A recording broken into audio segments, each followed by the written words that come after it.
Shalom saudara-saudara, berjumpa kembali bersama dengan saya dalam kasihnya. Selamat datang di channel TV Kabar Baik, channel kita bersama. Saudara, tanpa berlama-lama, langsung saja kita simak cuplikan berikut ini. Shalom saudaraku, di video kali ini ada hal yang saya rasa perlu kita luruskan terkait dengan podcastnya Deddy Corbuzier ketika dia mengundang Gus Miftah di kontennya ini. Sebenarnya topik mereka itu membahas ada seorang komika yang diduga menghina Nabi Muhammad yang viral baru-baru ini. Tapi karena mereka juga ada sedikit ngerumpi tentang Elia Miron, dan menurut saya rumpian mereka itu tidak objektif dan juga cenderung bodoh, maka saya rasa perlu untuk kita luruskan. Elia itu yang menyampaikan ke Kementerian Agama untuk merevisi ayat Al-Quran, bukan? Iya ya. Iya, itu lebih parah bagi saya. Kenapa dia ngurusi Al-Quran? Katanya ini ada satu ayat yang harus direvisi karena ini menjadikan ayat permusuhan dan sebagainya. Betul. Nah, tapi pembelaannya mereka adalah ada ustadz-ustadz kita, ustadz-ustadz di agama kita, ya ustadz pasti di agama kita lah ya, yang waktu itu juga sempat menghina agama mereka. Loh, harusnya kenapa yang tidak dipenjara gitu? Yang lo serang ustadznya, kenapa kok minta ayatnya yang direvisi? Nggak, pertanyaannya dari mereka adalah kenapa yang itu nggak dipenjara juga? Kan ada ustadz-ustadz yang kita tahu lah. Gitu. Sudah ada laporannya belum? Ya silakan dilaporkan. Ya, kadang-kadang. Kalau saya kemudian yang saya sampaikan menyinggung teman Kristiani, ya, silakan saya dilaporkan. Ya, makin kesini entah mengapa setiap melihat podcastnya Deddy Corbuzier di dalam memberikan penilaian terhadap isu-isu agama, apalagi khususnya ini ya kalau dia bahas agama Kristen, itu sangat tidak objektif dan cenderung bodoh menurut saya. Dan yang lucunya, dia membahas ini bersama dengan Gus Miftah, yang saya juga heran. Kenapa Gus Miftahnya menjadi ikutan tidak objektif dan juga bodoh? Padahal selama ini saya respect loh dengan Gus Miftah karena dia jarang mencampuri urusan agama orang lain.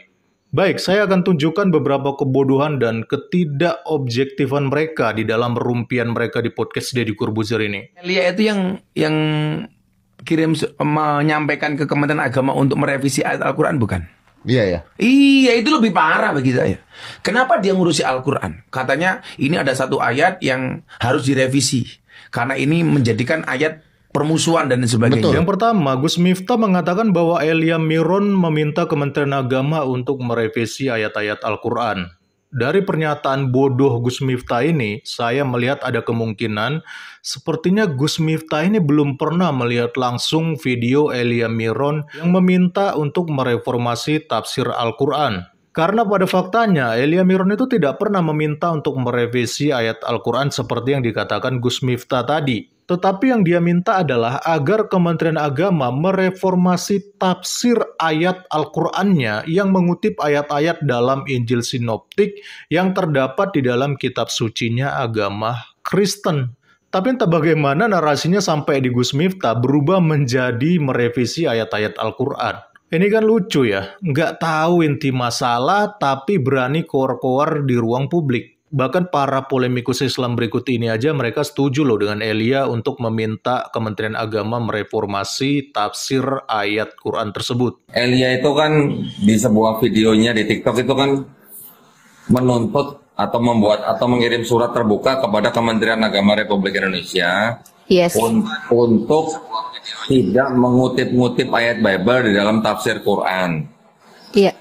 Khususnya itu ada di surat Al-A'raf kalau nggak salah ayat 157.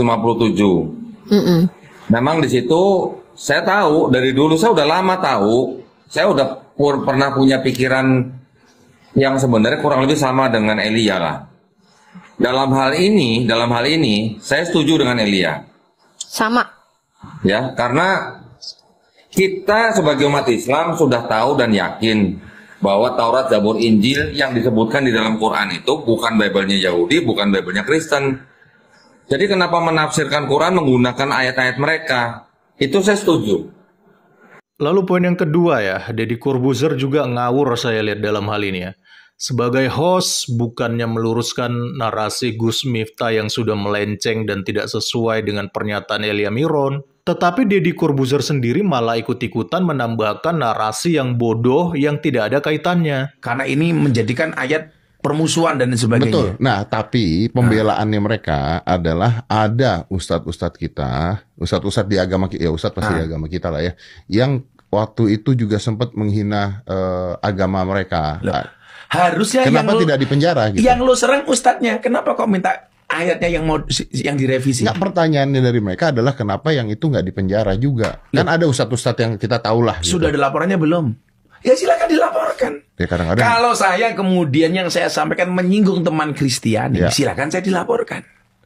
Permintaan Elia Miron agar Kementerian Agama mereformasi tafsir Quran itu tidak ada hubungannya dengan ustadz-ustadz yang selama ini menghina agama Kristen. Seolah-olah Elia Miron dianggap melakukan itu untuk membalas hinaan dan hujatan para ustadz yang suka mengurusi agama Kristen. Padahal kami sebagai umat Kristen hanya meminta pertanggungjawaban kepada Kementerian Agama.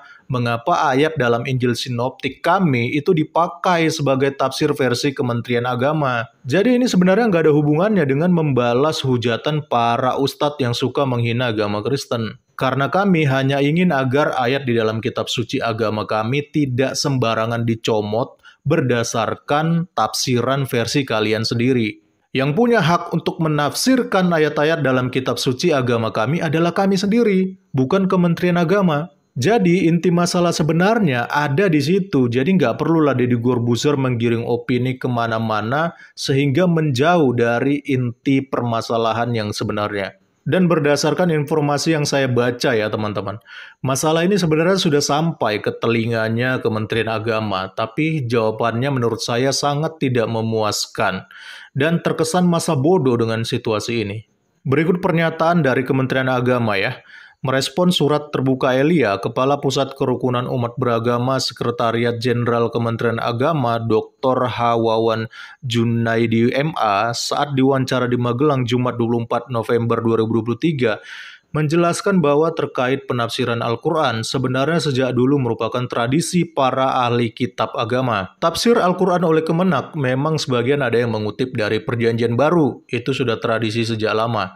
Dalam Islam itu namanya metodologi Israiliyat yang berarti berita-berita yang dibawa oleh orang-orang Yahudi dan Nasrani yang masuk Islam. Lalu dari Israiliyat ini, lanjut Wawan Junaidi juga telah melalui diskusi panjang melibatkan para tokoh agama dan ahli kitab. Ahli-ahli kitab itu tentu saja dari kitab-kitab Samawi, jadi teknik kutip dari metodologi Israiliyat ini adalah hal yang sangat biasa dari dulu sampai sekarang, juga tidak ada masalah ungkapnya. Jadi kita sudah sama-sama dengar ya, Kementerian Agama sendiri sudah mengakui bahwa mereka memang mengutip ayat dari perjanjian barunya agama Kristen.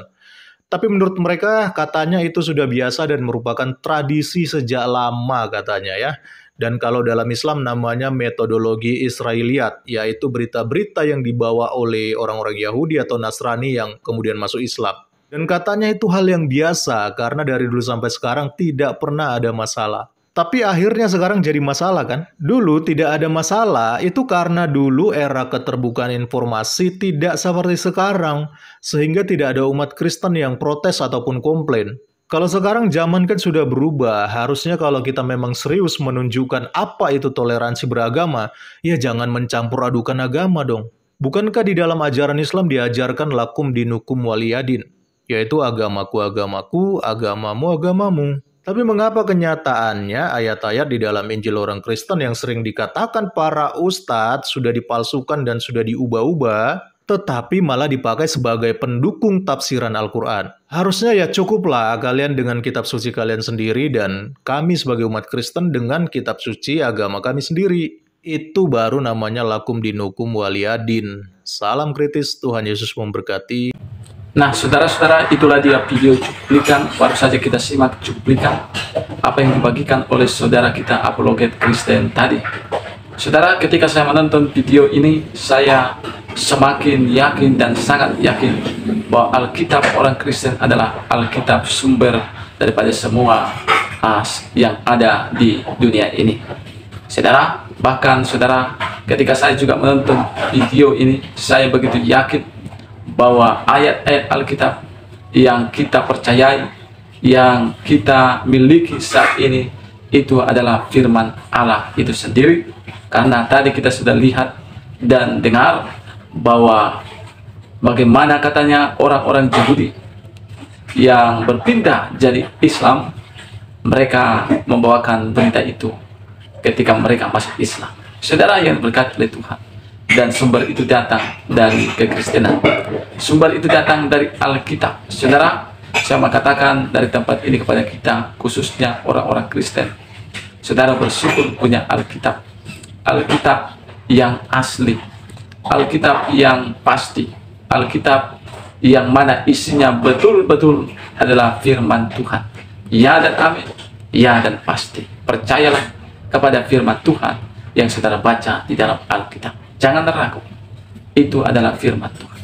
Firman Tuhan itu bisa mengajar kita sehingga yang bodoh jadi pintar. Firman Tuhan itu bisa menguatkan kita sehingga kita yang lemah bisa dikuatkan.